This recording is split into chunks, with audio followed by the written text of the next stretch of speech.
Hey, what's up everybody? It is Kellen here from Start Your Systems, and welcome to another MX Simulator official track gameplay, where today we are taking a look at round 6 of Supercross from San Diego, at least what we think the track will somewhat look like.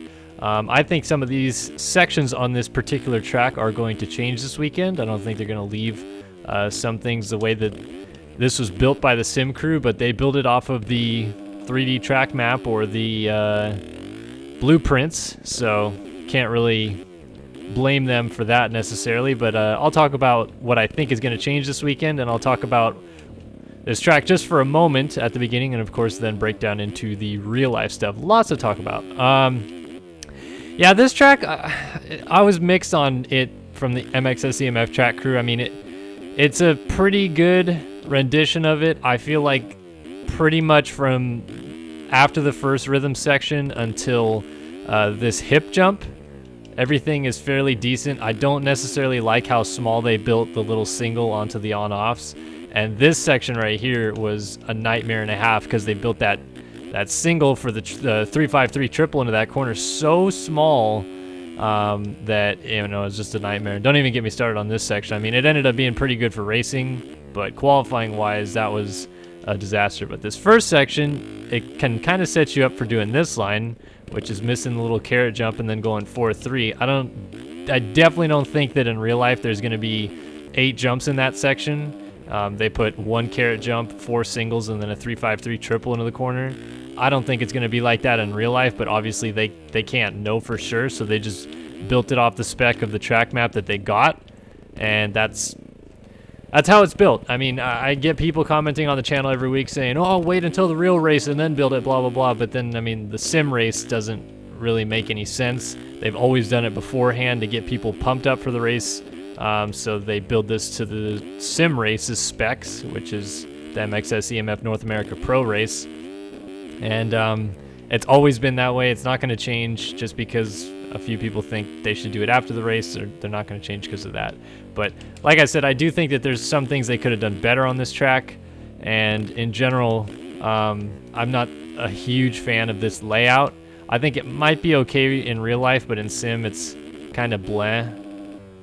And I'll probably take this line through the whole video just because I'm comfortable doing it, and I couldn't believe that guys weren't doing it in the sim race last night. Everybody was either going inside and then literally struggling through as they'd go like 3-2-2 or go outside and go 2-3-3, or I don't know. They're just doing a bunch of weird things, and I was like, I can't believe no one's tried this line yet. It seemed like it was a pretty obvious answer to me. Anyway, yeah, I think that most of this track will stay the same. Like I said, I don't think that first rhythm section it'll probably go down to about, if they squeeze 7 jumps in, I'll be surprised. It'll probably be 6 instead because it's pretty tight.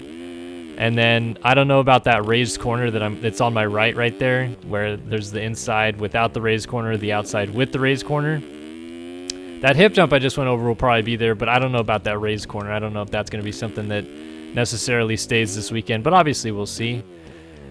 And yeah, pretty good track. Definitely check it out. Download it in the description below. And spoiler alert, if you haven't watched Oakland, you've been not paying much attention apparently, but I'm about to break it down a little bit. So Oakland Supercross last week. Obviously it's been a little bit of time since then, so you probably know all the storylines and all that business, but I'd still like to offer up my opinions if you guys would so care to listen. And yeah, I'll start off with 450s as I usually do. So the first thing I'm going to talk about is Eli Tomac. I mean, he entered Oakland with such, like, he was on a high again, if you will, where he won 2 races in a row. He was getting back to being 100%. And then, honestly, he didn't even look that good in practice/qualifying during the day. But then it didn't get any better in the night show. Like, his heat race, he was okay. Main event started. He got a 10th or so place start. Got passed by Josh Grant, his teammate, before Grant then piled it into the ground. And then, I don't know, Tomac just didn't look good, comfortable with the track. I don't know what it is. It kind of was a little similar, I guess you could say, to East Rutherford last year, but he was going towards the front at East Rutherford before he crashed. In this case, he really wasn't going towards the front, in my opinion. And then the Barcia-Tomac incident happened. So if you didn't watch, basically what happened was Barcia started in like 15th after winning his heat. because who the heck knows when that guy's ever going to get a good start in the main. But he probably would have won if he did. Either way, got a bad start and was coming through the field, got to the back of Tomac, and then there was that little 353 tire tap jump before the finish line, and Barsha actually kind of messed it up, but still actually got to the inside of Tomac, and just ever so slightly ran him high in the corner, made, in my opinion, not very heavy contact. I mean, there's contact, no doubt, but it wasn't gnarly. It wasn't like any different than most block passes you see in Supercross, and Tomac got bumped up a little bit. He was already like kind of unbalanced, I guess, and he ended up going down. And then I don't know, he was weird. It looked like his front brake was locked again. He kind of rolled the finish, got going, and then it took him a while to actually get going. I think he only ended up in 15th or 16th or so. Just not a good night for Tomac overall. But to talk about that crash a little bit more, I mean, I don't know where you fall on the spectrums of block passes and you know, how hard you can arc into the corners to do them and stuff like that. And I'm going to talk a lot about that in this video, because the next subject after Barsha and Tomac is something else that happened during the night. But yeah, like I didn't really think there was much of anything wrong with that pass. Like I thought, yeah, maybe it was a tad aggressive. Nah, I don't even think it was that. I just thought it was Barsha kind of doing normal Barsha things, which is he's going to ride you pretty aggressively, and I think that was more of like a scare tactic on Tomac, that he ran it in deep. He probably was high revved or something, and Tomac, I think, saw him coming and did one of those like quirky, oh, I'm losing my balance, let me try to stand the bike up mid-corner thing, and it just made it 5 times worse. Like if he would have just tucked the shoulder in and tried to bounce off of him, they would have made pretty good contact, but I think Tomac would have just like squibbled around and then rode out of it no problem. In the end, obviously, he went down.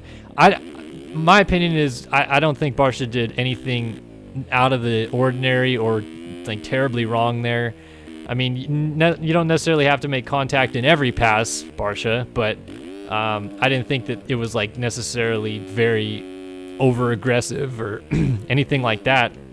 I think it was just more or less Tomac kind of set himself up for the corner and everything wrong, and it exacerbated the problem the second he made contact with Barsha. So I'm not neither here nor there. I mean, I can understand you could make a case for it maybe being a touch dirty, but I don't think it was that dirty.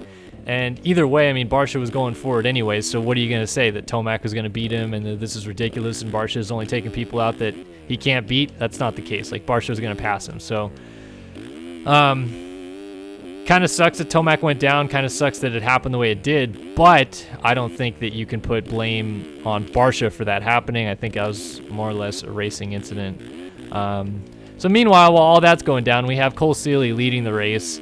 Had a pretty good heat race, got the whole shot in the main. He has Roxon, his teammate, behind him. Looks like Honda's doing pretty good. Like, they're in a good spot here, and you could maybe make a case at this point for Roxon being fast enough to just pass Seely on merit and win this race, given how close they were. But Seely did look pretty good, and up until lap, I think it was 11 that this happened, Seely was pretty much controlling the race. Like, he wasn't losing Roxon, but he was holding him at like a fairly steady 1.5 to 2-ish second gap, and Roxon wasn't making like any real gnarly inroads in on it. So it seemed to me like Seely was, at least for a little bit longer than what happened, be able to hold off Roxon and then at least battle him. But then Seely makes like kind of a sort of a mental error. I feel like that was what it was, because I watched the GoPro of it, and yeah, there's a pretty good, chance that he just got off balanced, and that's what happens when you get a little cross-rutted. But it just seemed like he was like thinking his bike was going to land in one rut, and it ended up landing in a different one, and that immediately pitched him off the side of the track. And it was kind of like, whoa, like, where'd that come from? Because up until that point, like I said, he looked pretty consistent and steady, and not making a ton of mistakes or anything like that. But yeah, he kind of crashed, but didn't really. Like, he just got stuck in the tough blocks and then got stuck high-centered on a jump and lost, I think, in the end, 4 places because, so, Seely, mental mistake, whatever you want to call it, and that sucks for him. I thought he would at least podium, if not win that race. But at the exact same time, I mean, I think it was pretty much at the exact same time. Maybe this happened a split second after Seely went down. But Marvin Musquin, who up until this point was kind of just cruising around in third, was not even getting challenged from Jason Anderson. I mean, it wasn't like Anderson was really even close, and Musquin was minding his own business, going through the whoops there before the tricky Dragon's Back rhythm section thing that everybody was having problems with. And Anderson, I mean, he came from about as deep in left field as you can come, I guess technically because of the stadium layout. It was in right field, but he was way, way back there.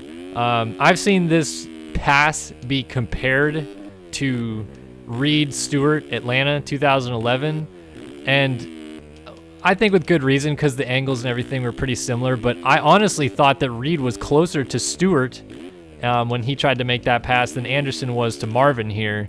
And I mean, Anderson cuts in hard after the whoops. He clips his foot on the inside tough block trying to make this pass. So, I mean, if this was a single into the corner, this would have been, I mean, super dirty because he would have just pretty much jumped the bales, but it was a flat corner entry. So, clips the bales, comes all the way across the ruts, and Musquin suddenly, is coming out of the corner, realizes he's there, brakes pretty hard, but it's already too late, and so Anderson just cleans his front wheel out, and Musquin goes down. It was dirty. Like, you can't hide behind the fact that, and say that, that's a straight up clean pass. It wasn't. It was dirty. The intention was pretty malicious on some level because you don't come from that far back to try to make that pass. And it was amazingly strange to see because, as most people know, those guys are training partners. And yeah, there's been some discussion of some drama at the Baker's factory this year and those guys maybe not getting along as much as they have. But, I mean, I'll put it this way. Marvin Musquin isn't where he is without Jason Anderson, and Jason Anderson certainly isn't where he is without Marvin Musquin. The fact that they've had each other to bounce off of ideas and train with each other the last 3 years, and obviously they've had help under Ryan Dungey, but to get to this point where they are this year, they didn't just do it themselves. They've been working together for a long time, and you would think that because of that, even though Anderson is going for a championship here, there'd be a touch more respect there, even if there's some sort of weird falling out or something like that. It just took me aback as like, man, you can't hide from this anymore, Anderson, that there's clearly drama going on at the Baker's factory. Like, there is something up that these guys aren't telling us, because that's brutal. I'm not going to sit here and say that was the dirtiest block pass I've ever seen or anything like that, because it wasn't. And I'm not saying that Anderson should be penalized for it or anything like that. No, I mean, whatever, it's racing. And Anderson was going to the front anyway, clearly, as I'll talk about in a minute. So he can't, you can't just sit there and say, wow, I mean, all he has to do is take people out to win. It's the same situation with the Barcia and Tomac thing. No, I mean, Anderson was going to get him eventually. I was just shocked by when he tried to do it and how he did it, more or less. People are making the case that, well, what is Musquin and everybody getting their panties in a bunch for? Because Musquin did almost the same thing to Seeley pretty much right after that happened. And he did. He kind of did, because Musquin got it from the crash, and as I mentioned with Seeley, ended up on the back wheel of Seeley, who was getting up from his crash after leading the race.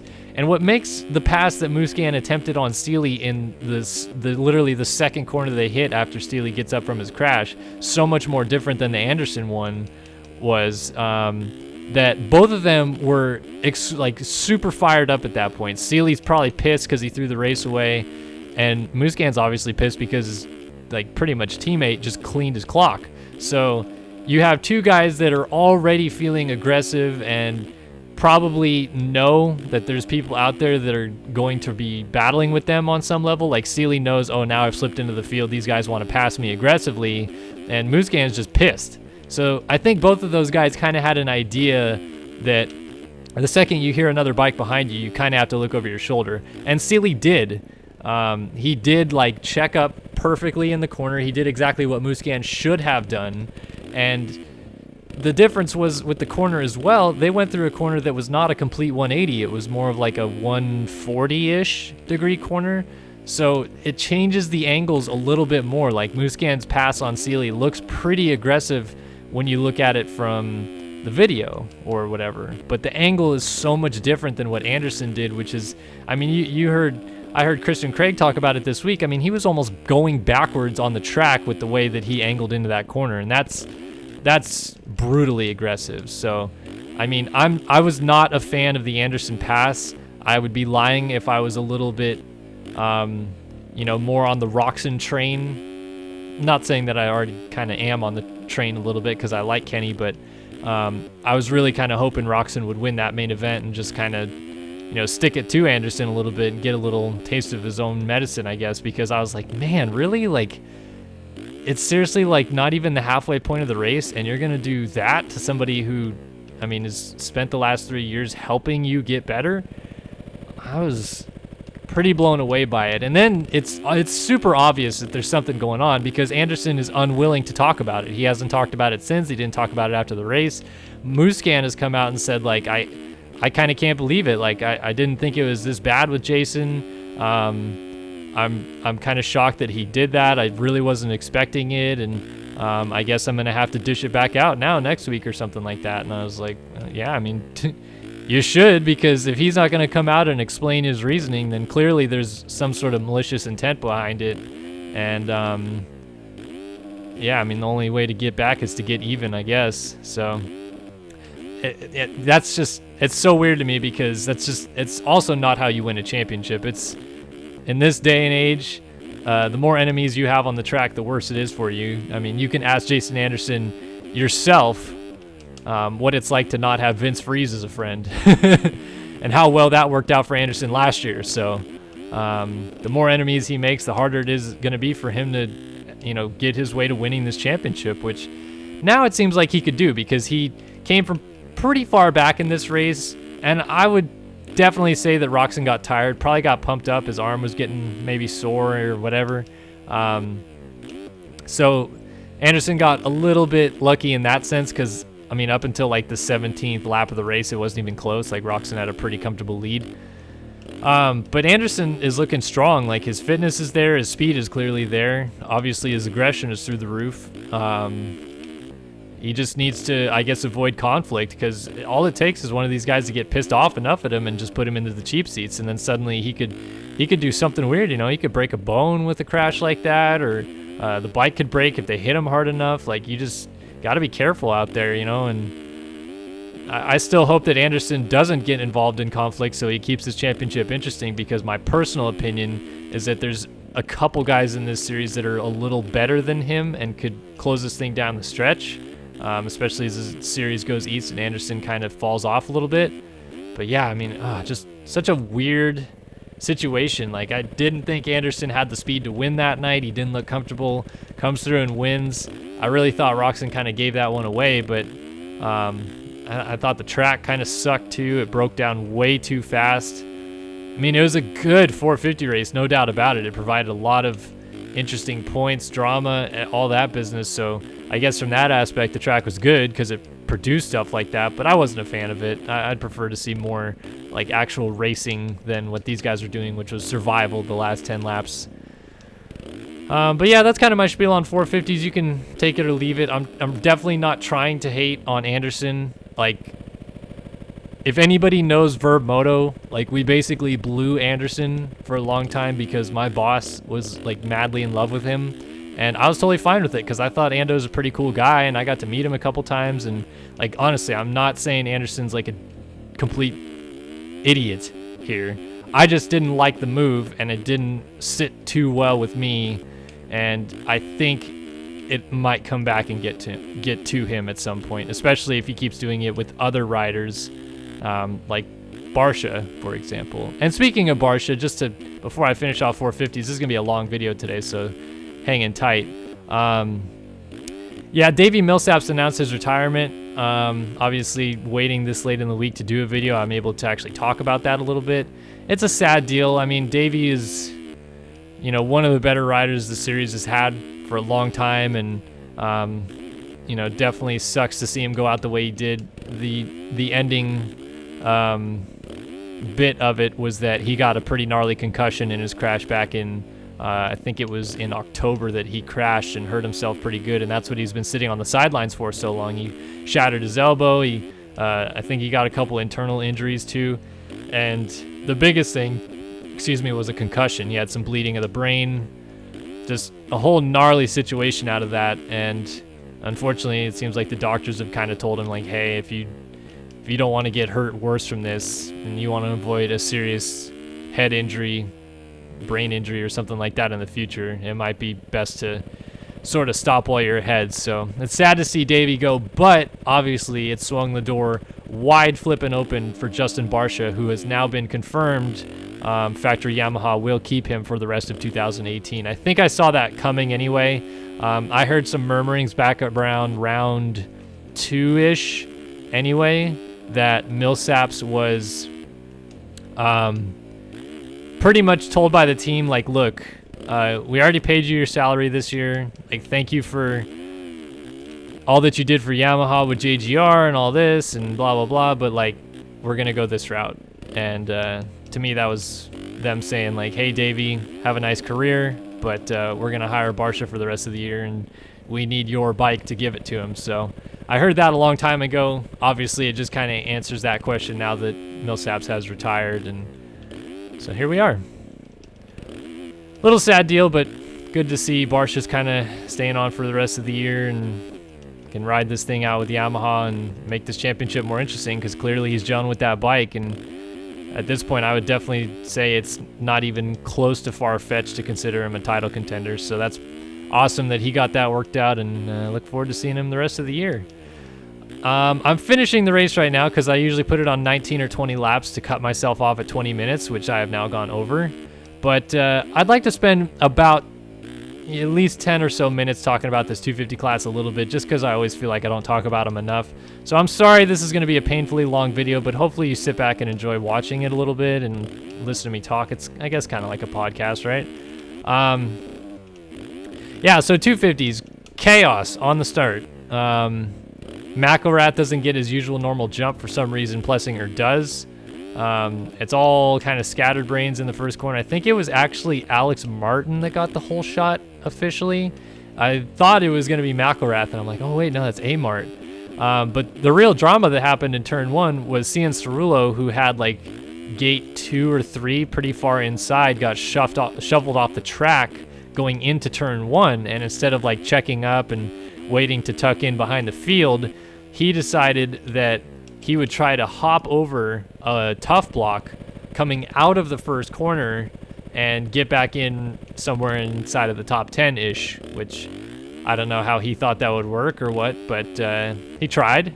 And the unfortunate part was the tough block he tried to go over just kind of went with him instead of under him. And he crashed on the tough block, but it pushed the tough block out in front of McElrath and a few other guys.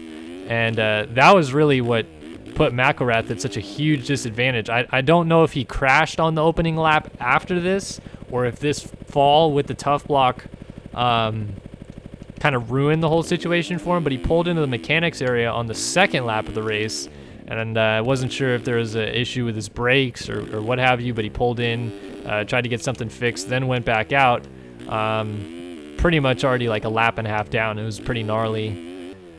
And as I hear it, I guess he had another big crash in the rhythm section, the tricky one. I didn't see it or hear about it until a little later on after the race, but yeah, I guess he had a pretty big get off after the mechanics area stop and all that. So what a weird race, but that's exactly what happened to McElrath last year, which is kind of what makes me think Anderson might have another problem, because he had a couple of those instances last year as well.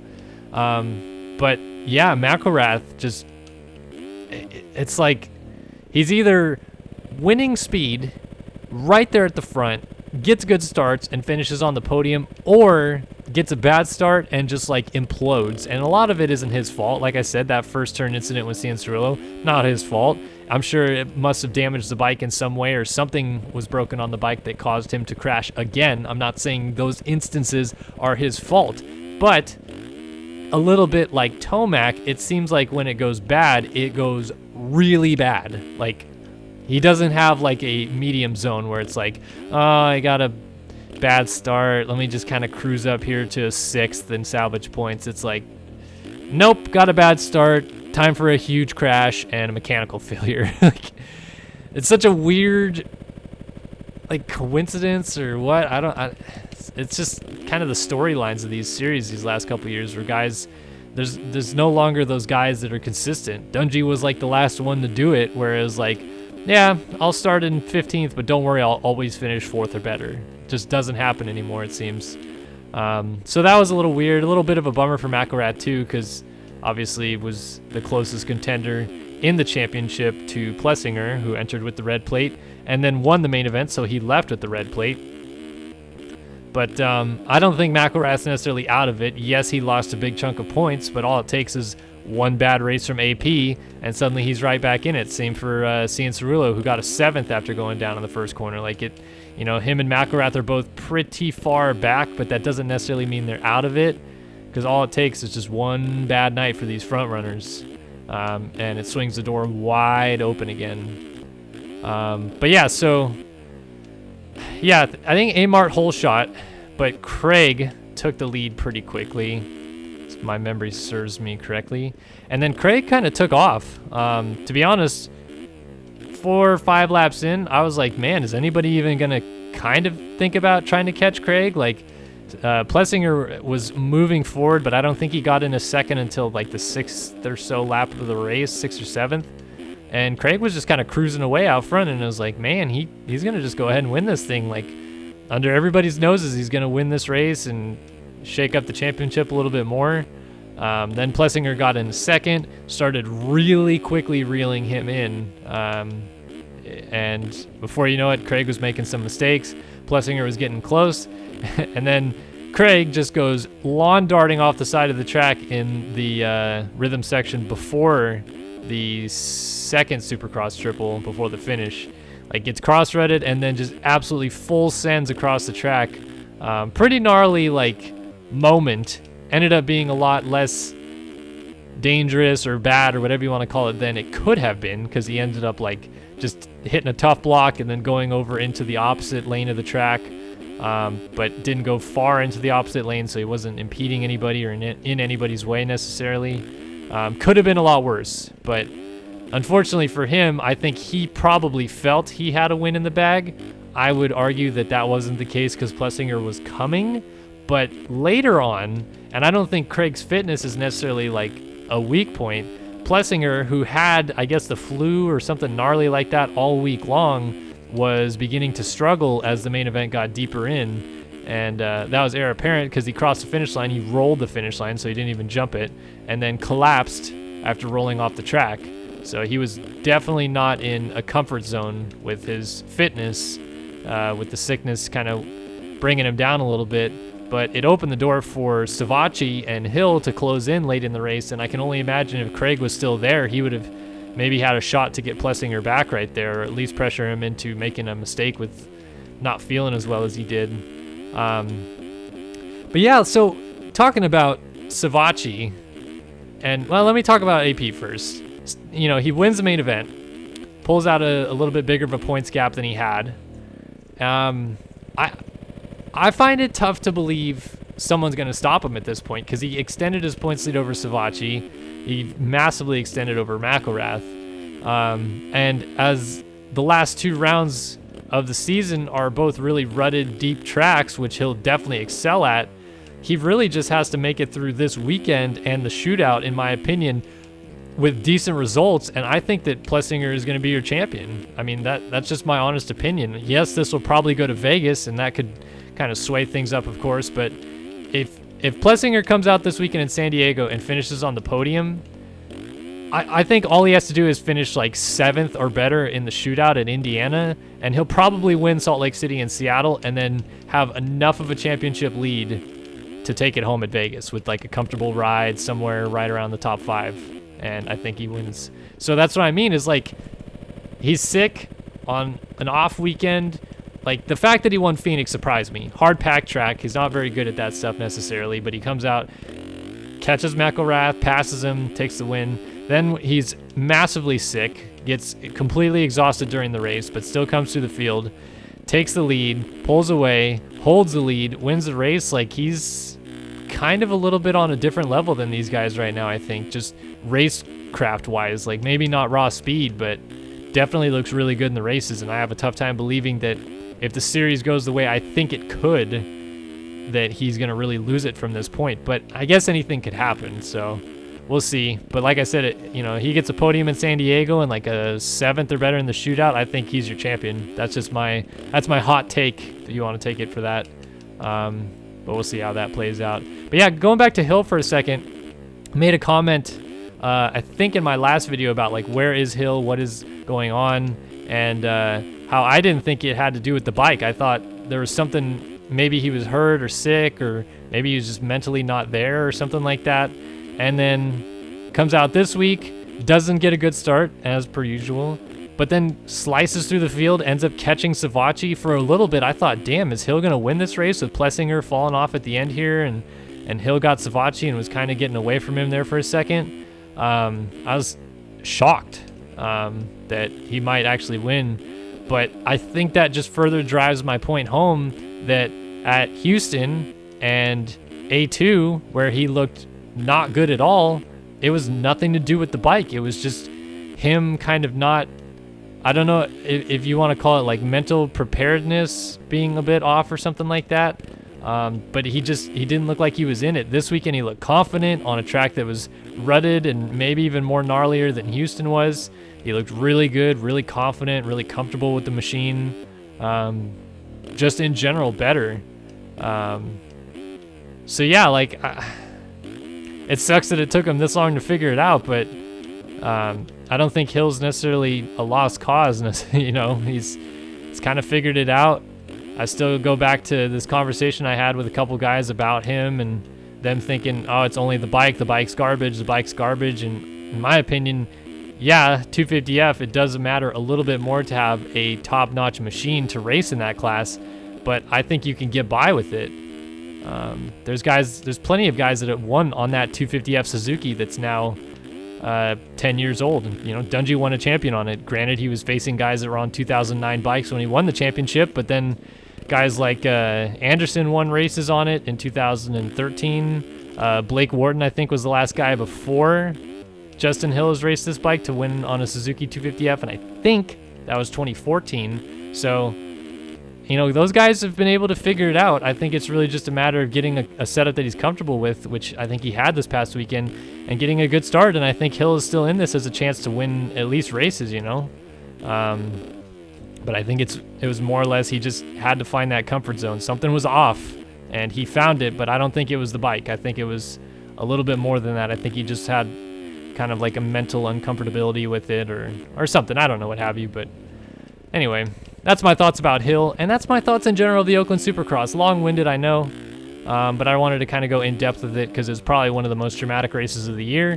This weekend in San Diego, there's no rain in the forecast. It's going to be pretty good weather out there. I will be there this weekend in San Diego. I'll be roaming around the pits pretty much all day, probably wander around the gas lamp quarter a little bit prior to the night show. So if you're around there and hanging out, let me know. It'd be cool to meet up with some fans of the channel. And yeah, I hope I see you guys there. As for the race on the track, though, honestly speaking, I'm just going to be biased about it because I really, really badly want to see Ken Roczen win one of these things. I've been a fan of him for a while anyway, but I think it's time. Like, he's been close on more than one occasion. He was the fastest rider on the track at Phoenix. Late in the race, he could have won there. Could have won Houston, but coughed it up. Definitely should have won Oakland, but coughed it up. Like, I think his time is coming to win a race. Like, his confidence is almost back to where it needs to be to win a race, and I think his fitness just needs to come around. And on a track that probably won't break down as bad as Oakland and here at San Diego, I expect him to do really well this weekend. So I'd like to call Ken Roczen as a win in the 450 class this weekend. That's going to be my pick. 250 class, I really don't think it's going to be Plessinger, and I think somebody's going to need to make a statement to get back in this championship. So I have to think it's going to be between McElrath and AC this weekend. And just to kind of make things a little bit more interesting, championship-wise, I hope McElrath wins. I think coming back from a bad weekend, if he can go out there and win, maybe even in dominating fashion, kind of blow these guys' minds a little bit, gives them a huge confidence boost into the break. Maybe he can come out swinging at the shootout, do some damage there. Just solely championship-wise, I hope it's McElrath, or maybe even AC, but we'll see.